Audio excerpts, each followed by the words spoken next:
Neat paper లీకేజ్తో లక్షలాది మంది విద్యార్థుల భవిష్యత్తు ప్రమాదంలో పడిని కేంద్ర ప్రభుత్వం పట్టించుకోవడం లేదని ఆరోపిస్తూ ఖమ్మంలో పీడీఎస్యూ ఆధ్వర్యంలో ధర్నా నిర్వహించారు.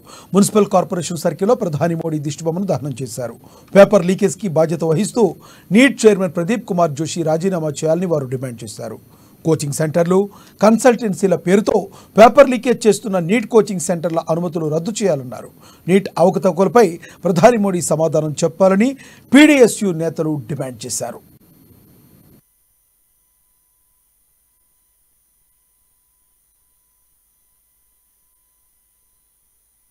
ఈరోజు గ్రేస్ మార్కుల పేరుతోటి బీహార్ లాంటి, జార్ఖండ్ లాంటి, గుజరాత్ లాంటి రాష్ట్రాల్లో 30 నుంచి 32 లక్షల రూపాయలకి పేపర్లు అమ్ముకొని ఈరోజు అత్యధికంగా చరిత్రలో లేనంత విధంగా అత్యధికంగా మొదటి ర్యాంకులు రావడం అనేది ఇది అసాధ్యం అని చెప్పేసి, అవకతవకలు అని చెప్పేసి బయటకు వచ్చిన పరిస్థితి కనిపిస్తోంది. విద్యార్థులు ఎవరైతే ఉన్నారో విద్యార్థులు కోర్టుకు ఎక్కి సుప్రీంకోర్టు ఆశ్రయించినా కూడా సుప్రీంకోర్టు స్పందించింది కానీ ఇప్పటివరకు దేశ ప్రధాని కానీ స్పందించలేదు.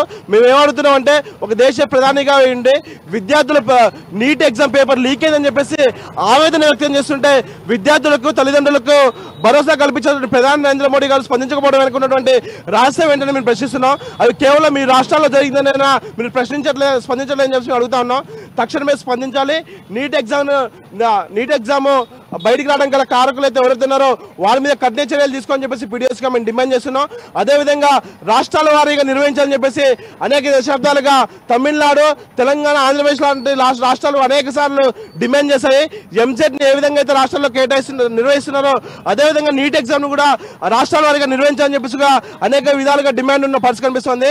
తక్షణమే ఇప్పటికైనా కేంద్ర ప్రభుత్వం స్పందించి రాష్ట్రాల వారీగా నీట్ ఎగ్జామ్ నిర్వహించాలని, అదేవిధంగా నీట్ నిర్వహణలో అవకతవకలు జరిగినటువంటి అధికారులు ఎవరైతే ఉన్నారో వారి మీద కఠిన చర్యలు తీసుకోవాలని చెప్పేసి మేము పీడీఎస్గా డిమాండ్ చేస్తున్నాం.